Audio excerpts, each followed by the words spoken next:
High everyone welcome back to my channel Susmita's art and craft. आज के आपनादेर संगे शेयर करब এই জাসমিন हेयर অয়েলের বোতলটার রিইউজিংয়ের একটা ভিডিও। কিছুদিন আগে মায়ের এই হেয়ার অয়েলটা শেষ হয়ে গিয়েছিল আর কৌটোটা আমাকে দিয়ে বলল এটা তুই নে, তুই তো অনেক রকমের আঁকাবুকি করিস, এর মধ্যে আমাকে কিছু করে দিস। কৌটোটা কি পুচকে কিউট পড়া, এতটাই সুন্দর যে এটাকে কারোরই ফেলতে মন হবে না। তাই লেগে পড়লাম এটাকে নতুন করে সাজাবার জন্য। থেকে আমি এই সমস্ত কাজ করা শুরু করেছি তবে থেকে আমাদের বাড়িতে আর এই সব জিনিস ফেলাই যায় না।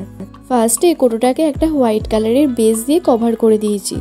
দেন একটা টিপিল 0 সাইজের তুলি নিয়ে এখানে কিছু গাছের কাণ্ডর মতো ড্র করে দিলাম।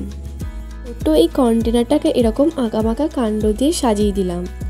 দেন একটা সি গ্রিন কালারের কালার ইউজ করে টিপিল 0 সাইজের তুলির সাহায্যে এই কাণ্ডগুলোকে পাতা দিয়ে ভরিয়ে দেব। আমার মতো অনেকে আছেন জানি যারা পুরনো জিনিসকে আবার নতুনভাবে সাজিয়ে তোলেন।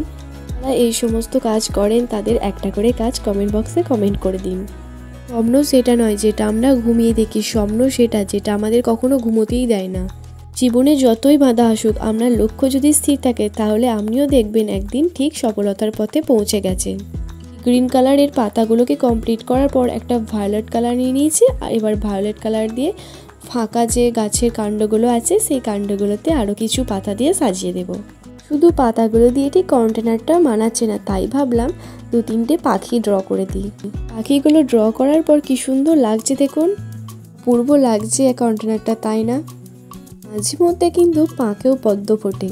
সম্পূর্ণ কন্টেনার ড্রয়িংটা আপনাদের কেমন লাগলো কমেন্টে জানাবেন। আর ভিডিওটা থেকে যদি আপনাদের কোনো উপকার হয়ে থাকে তাহলে একটা লাইক করে দেবেন। বাই, দেখা হচ্ছে পরের একটা ভিডিওতে।